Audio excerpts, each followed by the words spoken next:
Salut et donc bienvenue donc dans une nouvelle vidéo. Alors aujourd'hui on va parler CRPE, on va parler boulot, on va parler concours, on va parler école, professorat.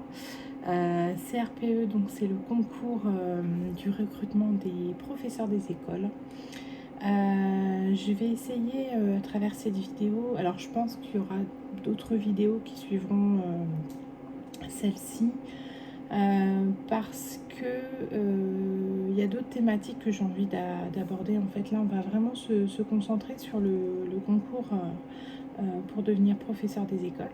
Mais après, une fois qu'on a le concours, ça ne s'arrête pas là. Il y a tout plein de choses qui se mettent en place et donc j'aimerais bien aussi vous en parler. Voilà. Donc, je suis à mon bureau. J'ai préparé toute une liste de choses à vous dire pour que j'essaie de rien oublier parce qu'il y a énormément de choses à dire, à penser, tout ça et voilà. Donc c'est pour ça que j'ai des petites notes. Voilà. Donc cette vidéo, je pourrais l'intituler le CRPE, mon chemin vers l'engagement de l'enseignement, entre rêve, doute, réalité, résilience. C'est propre à moi, c'est mon parcours, c'est mon concours. Voilà, c'est tout ce que je dis, c'est propre à moi et à mon vécu, à mon parcours, à mon expérience. Voilà, donc on va partir déjà en forme d'introduction, voilà, pour resituer un petit peu les choses. En fait, je vais vous parler de ce concours parce que c'est un concours qui a changé mais complètement ma vie en fait. Ça a bouleversé ma vie, mais vous imaginez même pas à quel point.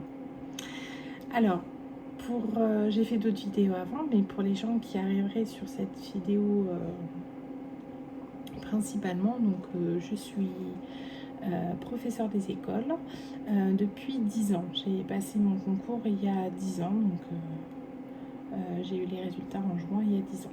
Voilà. Je reviendrai là-dessus, mais j'étais principalement professeur des écoles en maternelle.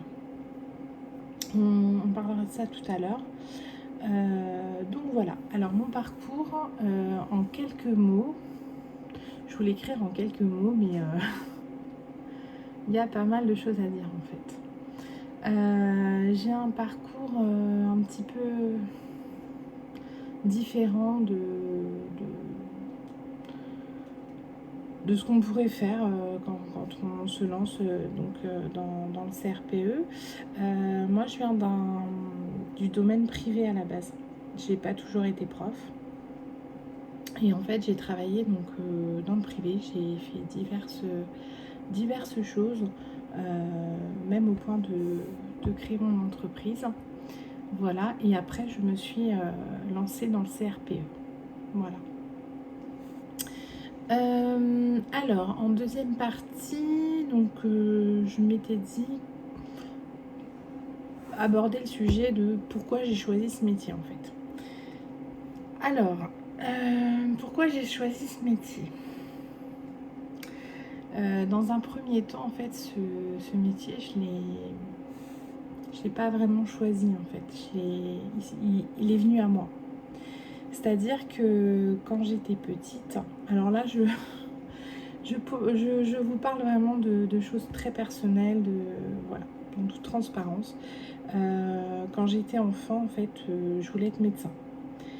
Comme bien souvent des enfants, médecins, vétérinaires, maîtresse d'école, voilà. Moi, je voulais être médecin. J'ai voulu faire tout un tas de choses dans mon adolescence, et notamment professeur d'art plastique. Professeur d'art plastique parce que j'aimais beaucoup le travail manuel, j'aimais beaucoup peindre, tout ça. Et au point à la fin de l'adolescence, de vouloir intégrer les beaux-arts. Donc j'avais exposé plusieurs fois mes œuvres, on peut dire ça comme ça. J'ai vendu aussi des œuvres. C'était un très très beau souvenir d'ailleurs. Et ce qui s'est passé, c'est que j'ai choisi une autre voie après, pour diverses raisons, notamment que les beaux-arts, voilà. À un moment donné, faire du dessin, c'est bien, faire de la peinture, c'est bien, exposer, c'est bien, mais bon, faut payer un loyer, il faut payer des factures, et voilà. Donc, du coup, j'ai arrêté, de vouloir faire ça. Et après, je me suis lancée donc dans le privé, en fait. J'ai travaillé dans différents domaines, aussi bien financier, courtage, voilà, ce genre de choses. J'ai travaillé en entreprise, enfin, j'ai travaillé dans différents domaines. Et en fait, avec le recul, j'estime être chanceuse à l'heure actuelle, parce que je fais vraiment quelque chose avec le cœur, en fait. Je fais un métier passion, comme on peut l'appeler. Voilà. En fait, pour faire ce métier, faut être motivé, bon, ça c'est sûr, mais faut le vouloir. Faut le vouloir, je sais pas comment dire, mais c'est viscéral en fait. Ce métier, ça vous transporte. Ce métier, c'est au quotidien, c'est du quotidien tout le temps. C'est tu fais tes courses, ah tiens, il y a un lot de yaourt, ça peut servir pour la fête des mères. Ah tiens, regarde, ça j'ai pas. Voilà, ce genre de choses. C'est... J'aime énormément, profondément mon métier, quoi. Le lien avec les enfants, la transmission de savoir, les valeurs que doit transmettre l'école en fait aux enfants, c'est quelque chose que j'essaie de faire au quotidien en fait.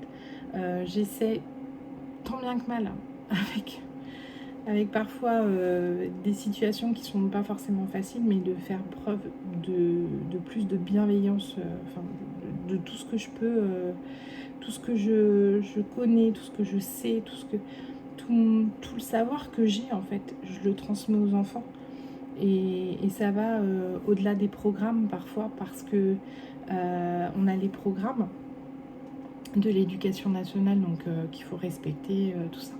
Mais voilà, il y a des fois on prévoit des choses. Donc après, je vous parlerai aussi du déroulement du métier, comment on fait les programmations, les progressions, tout ça. Mais en fait, quand on part dans une séquence, dans un dans un domaine d'apprentissage, à travers un champ disciplinaire, on aborde certains sujets, et quand il y a un enfant en fait qui nous pose une question qui est en lien avec ce qu'on apprend, mais qui dévie un petit peu, allez hop, on rebondit, et en fait au final on arrive à quelque chose qui n'était pas prévu, quelque chose voilà, un savoir qui sont contents d'apprendre, et puis à la fin de la journée, oh regarde maman, j'ai appris ça, la maîtresse m'a raconté ça.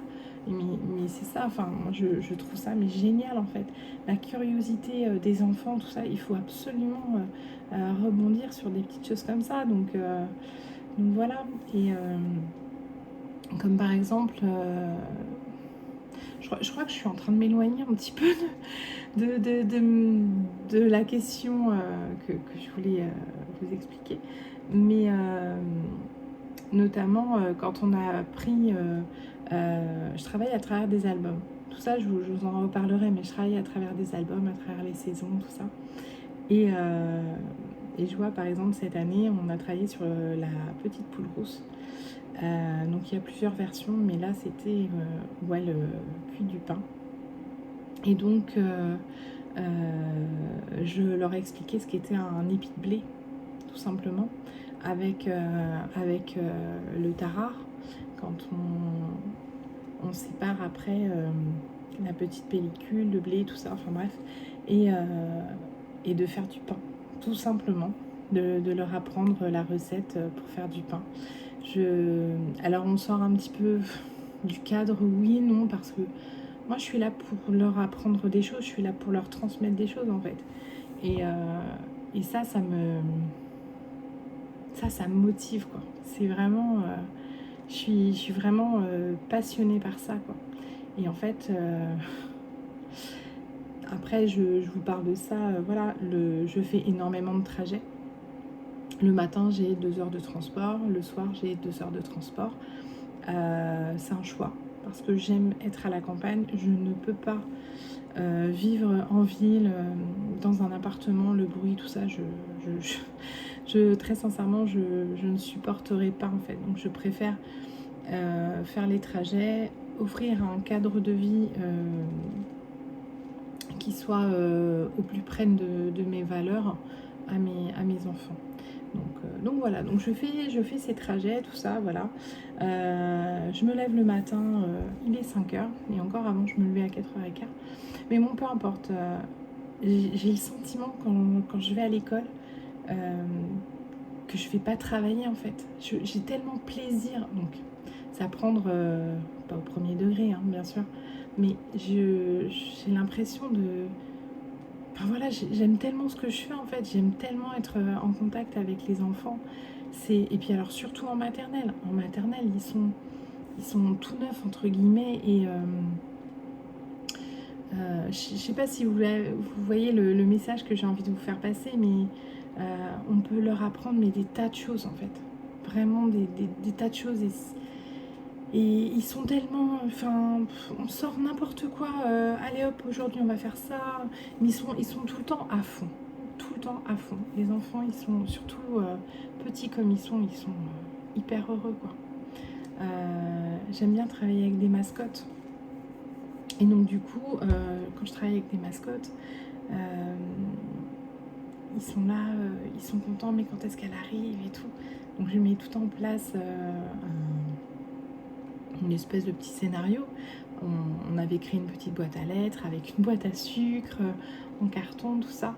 Vous savez, les petites bûchettes de sucre là, donc ce petit package. Ben justement, j'avais acheté les bûchettes de sucre exprès pour la boîte.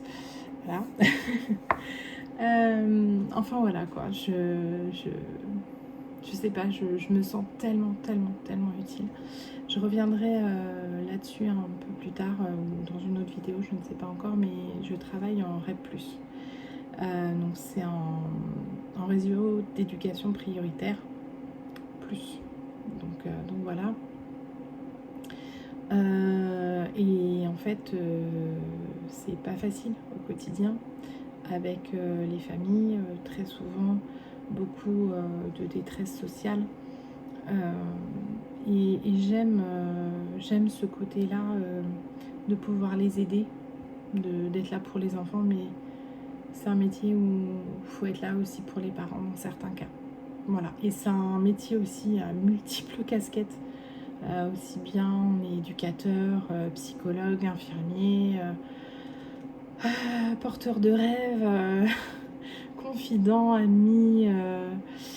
Des fois, je me retrouve être la maman de tel élève parce que des fois il y a des petites choses qui vont pas et voilà. Donc voilà, j'ai l'impression que je m'égare un peu là quand même.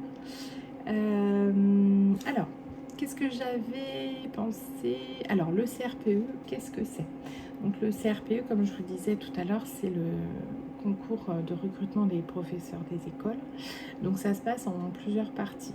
Donc moi, je m'étais inscrite autour du mois de début octobre, je crois. Fin septembre, début octobre. J'avais pris la décision de m'inscrire début septembre. Et puis voilà, donc je m'étais inscrite, il y avait une date butoir vers le mois d'octobre. Et donc j'ai passé en avril les épreuves écrites. Donc on a différentes épreuves écrites, pardon. On a donc le français qui se déroule sur une demi-journée. et on a les mathématiques sur une autre demi-journée. Voilà. Après ceci, on a les résultats d'admission. Et après, on voit si on va donc passer les oraux. Donc les oraux, pour ma part, ils ont été faits une quinzaine de jours après. Donc c'est très rapide. Voilà, faut être pas mal préparé. Donc j'avais passé mon oral avec un dossier que j'avais fait, donc c'était autour de l'art visuel en maternelle, en petite section. Et après, donc j'étais passée devant un jury, donc composé d'un inspecteur de l'éducation nationale et d'un professeur en fait. Voilà, donc très très très déstabilisant. Bon après ils sont là pour ça, hein, justement, pour nous tester, tout ça. Mais je me souviens, l'inspecteur se levait, il regardait par la fenêtre, voilà, ce genre de choses, mais bon. Quand on est droit dans ses baskets et que voilà, tout se passe bien. Après, donc on a une autre épreuve, donc c'était le lendemain, une autre épreuve orale, donc c'était le système éducatif français et une épreuve d'EPS, voilà, une mise en situation au niveau de ce qu'il proposait, donc c'est-à-dire, voilà, il m'avait demandé de créer une séance en danse avec des CM2, donc voilà. On a tant de temps, je crois que c'était 20 minutes pour préparer donc la mise en situation et puis après donc de la présenter. Voilà. Après le CRPE, il y a plusieurs variations en fait pour s'inscrire. Donc soit en concours externe, donc c'est-à-dire d'être déjà dans le cursus universitaire, donc de passer une licence, après le master, tout ça. Après, vous avez la possibilité de passer le CRPE concours interne. Donc là, il faut déjà être dans la fonction publique et le concours externe. Voilà. Après, ça dépend aussi de tout ce que je viens de vous dire au niveau des épreuves, des académies, du temps entre les épreuves, tout ça. Voilà, ça varie. Ça varie assez. Voilà, alors pour la méthode de préparation, que dire? J'avais acheté les bouquins d'Atier et Nathan, donc je les avais achetés français et maths sur, je sais plus, octobre, novembre. Et puis le système éducatif et EPS, parce que c'était en même temps, je crois en janvier. Voilà. Donc je me suis inscrite au CRPE, donc il y a déjà 11 ans. C'était la première fois que je le passais et je l'ai eu du premier coup. Voilà. En ce qui concerne les moments de doute, il y en a eu beaucoup. Ouais, il y en a eu beaucoup.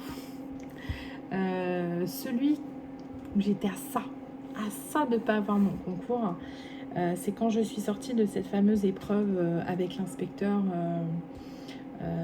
Voilà, parce qu'en fait, ils sont là un peu pour nous tester, comme je vous disais, pour savoir si on a un peu les reins solides, si on va pas partir en vrille. À un moment donné, on nous confie dans quand même des enfants, donc voilà.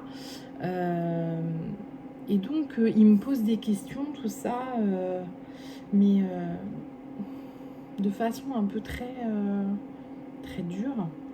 Et je me suis dit en sortant, mais c'est pas possible, quoi. Je vais jamais l'avoir, je vais jamais y arriver. J'arrête tout. Et voilà. Et donc j'en avais parlé donc à une personne qui me dit, mais ne fais pas ça, vas-y, demain tu y vas, tu tentes, tu verras bien, tout ça. Et en fait, L'épreuve du lendemain, c'était ah oui, non mais c'est très bien, c'est exactement on entendait, c'est exactement ce qu'on voulait entendre, tout ça, ok. Sauf que bah, l'épreuve avec mon dossier en fait d'art plastique, enfin d'art visuel que j'avais fait devant cet inspecteur, j'ai eu une très bonne note. Et l'autre, une bonne note, voilà. C'était pas mirobolant, mais c'était voilà, une bonne note, mais je m'attendais à plus. Mais voilà, ils nous mettent quand même un petit peu cette pression en disant non mais c'est bien, mais alors pas du tout, pas du tout. Voilà, ils aiment bien entendre certaines choses, mais dès qu'on dit quelque chose d'à côté, voilà. Enfin bref, voilà, je voulais vous parler d'autres choses, donc dans les moments de doute en fait, donc cette peur d'échouer bien évidemment, mais la fatigue et cette charge mentale. Alors il faut savoir que moi quand j'ai passé le CRPE, j'étais déjà maman de ma fille qui était petite et une charge mentale. Moi, les études, c'était un peu loin derrière, quoi. Donc, le premier mois, en fait, c'était le temps que ça se remette en route. Je sais pas si vous, si vous voyez ce que je veux dire, mais j'avais mal au crâne, quoi. J'avais mal au crâne et après, c'est venu tout seul. Et en fait, j'avais pas compris à l'époque que ce début de charge mentale, bah, ça allait s'amplifier, s'intensifier au fil des années. Parce que vous le croyez ou non, je m'expose. Hein. En faisant cette vidéo, je m'expose aux commentaires un peu désobligeants, aux critiques, tout ça. Voilà, c'est pas... voilà. J'espère que tout le monde restera bienveillant, mais le métier de prof, c'est... à l'heure actuelle, c'est plus le métier avec lequel les gens composaient il y a 20, 30, 40 ans, 50 ans. C'est un métier avec une charge mentale. Une charge mentale. Mais quand on veut bien faire les choses, je pense que dans son métier, on a une charge mentale. De toute façon, c'est indéniable. Et moi, je fais les choses. J'ai une devise en fait. C'est soit je fais les choses bien, soit je les fais pas du tout. Et je prends à cœur mon travail. Mes élèves, j'en prends soin comme mes enfants. C'est-à-dire que du 1er septembre à cette année, par exemple, je parle de cette année qui vient de s'écouler, du 1er septembre au 4 juillet, je prends soin d'eux, je fais attention à eux, je fais en sorte qu'il ne leur arrive rien, d'être gentille, bienveillante, de faire en sorte qu'ils avancent. Moi, quand il y a un enfant qui arrive le matin avec le sourire et tout, voilà, en fait, on est en petite section. Moi, j'ai des enfants qui ont moins de 3 ans, qui arrivent en fait à l'école. Et moi, quand ils arrivent le matin avec le sourire, bonjour mes caisses, mais je suis la plus heureuse, quoi. Je suis la plus heureuse. Si on leur a donné l'envie de venir à l'école, mais c'est que du bonheur. Hein. C'est au-delà des valeurs qu'on peut transmettre, au-delà du savoir qu'on peut transmettre. Voilà, c'est hyper gratifiant, mais c'est un métier qui a une charge mentale énorme en fait. Comme je vous disais tout à l'heure, je travaille en REP+, et avec des populations, avec des cultures différentes, tout ça, et c'est très très dur de travailler là-bas. Mais qu'est-ce que j'aime être là-bas. Qu'est-ce que j'aime mon travail, de travailler avec ces différences de culture, avec ces différences voilà, de tout en fait, de tout, aussi bien de choses que j'apprends à travers les parents, à travers les enfants. C'est très très très très enrichissant. C'est un métier très enrichissant. Et si on fait correctement son travail, ils nous le rendent bien en fait, tout simplement. Je n'ai à l'heure actuelle jamais eu de problème avec les parents. Jamais, jamais. Je communique et j'échange tous les jours avec les parents. Je n'ai pas besoin des livrets. Je rends les livrets suivant les écoles, nous c'est des livrets de compétences, mais suivant les écoles, ça peut être des bulletins, des livrets, tout ça. 2 fois par semaine, n'importe quoi. Je vais pas couper ça, hein, ne vous inquiétez pas. 2 fois par an, en janvier et en juin. Mais bien souvent, je leur demande s'ils ont des questions parce qu'en fait, je leur explique un peu le déroulement de l'année, tout ça, à travers la réunion parents-prof, la rentrée, tout ça. Mais tous les jours, j'échange avec les familles quand ils ont besoin. Je reste très très disponible pour eux. Et bien souvent, quand ces familles nous confient leur détresse, tout ça, ça fait mal au cœur. Moi, je suis assez empathique et du coup, voilà, il faut, dans ce métier, pour ne pas être submergé par les émotions, tout ça, il faut faire attention à soi. Alors, ça, au début, j'avoue que je ne l'ai pas compris dès le début. Parce que vraiment je peux pas trop dire les choses ici parce que pour diverses raisons, parce qu'il y a déjà une sorte de secret autour de ça, mais j'ai été confrontée à des choses très très dures et du coup ça nous affecte. Ça nous affecte d'une façon ou d'une autre à partir du moment où on est humain, tout simplement. Alors, je pense que vous l'aurez compris, hein, je ne fais pas ce métier pour les tas de vacances, pour le super salaire. Non, non, pas du tout. Si vous saviez d'ailleurs de ce côté-là. Enfin voilà. C'est un métier où il faut prendre du recul parfois.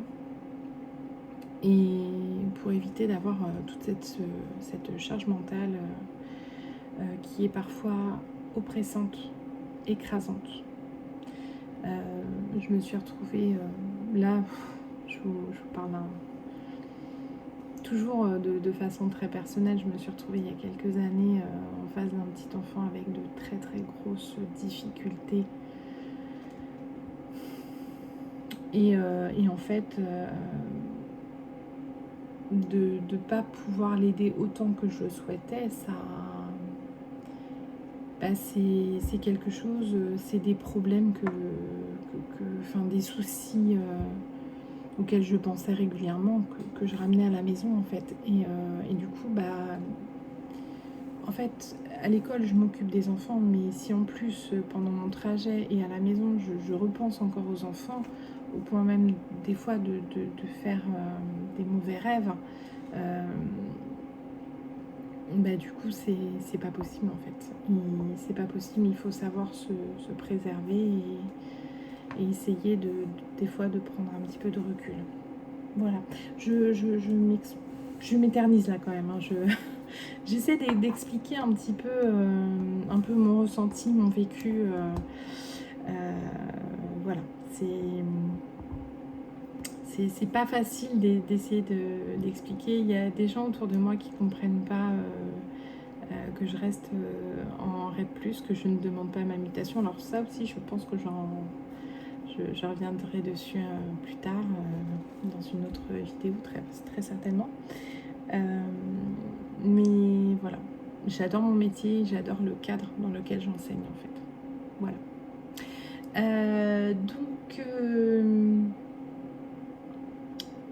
Je voulais vous parler un petit peu aussi du jour J et des résultats.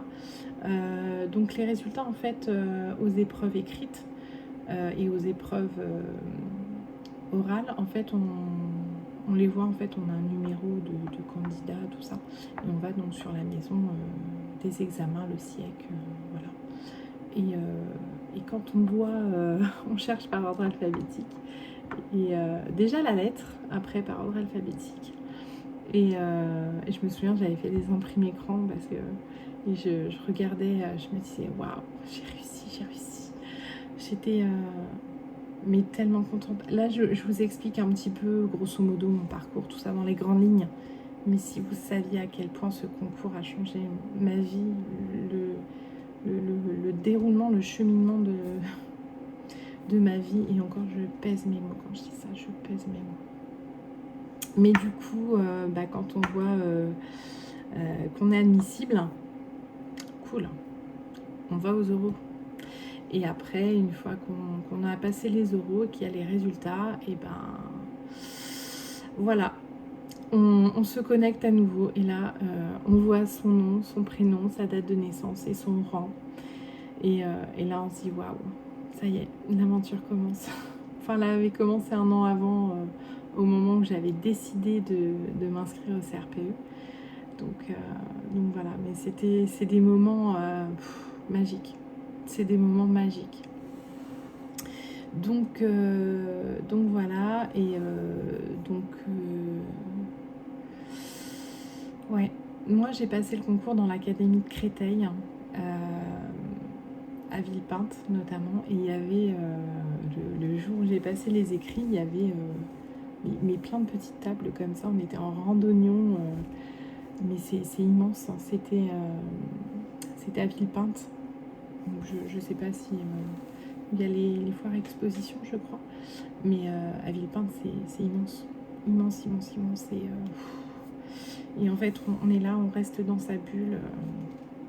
Je suis restée dans ma bulle, je suis entrée, j'ai cherché ma place, mais je regardais pas autour de moi une fois que je me suis installée. Je regardais pas, je regardais juste vraiment peut-être 20 centimètres autour de ma table, mais j'essayais pas de regarder ailleurs parce que justement je voulais pas me disperser et je voulais vraiment rester focus, concentrée, et j'étais mais concentrée à mort, quoi. Voilà. Voilà. Alors j'avais pensé aussi vous parler comment de ceux qui souhaiteraient en fait passer donc le CRPE. J'ai pas d'astuce personnelle, vraiment. Je pense très sincèrement qu'il faut juste se demander si on aimerait ça faire. De faire ça toute sa vie en fait. C'est un engagement, c'est des responsabilités. C'est au-delà d'une vocation en fait. Enfin, moi je l'ai ressenti comme ça, je le ressens encore maintenant. C'est au-delà d'une vocation. Et une fois qu'on a répondu à ces questions, une fois qu'on est sûr, il n'y a plus de doute à avoir, il n'y a plus de crainte à avoir en fait. Ça coule de source en fait. C'est devenu mais comme une évidence en fait. Pendant longtemps, j'ai cherché quoi faire de ma vie, qu'est-ce que j'allais faire de ma vie en fait. J'ai pas eu, là encore, je vous parle de façon très très personnelle, et j'ai pas eu ce genre d'enseignant en fait. J'aurais aimé tomber sur une maîtresse, un enseignant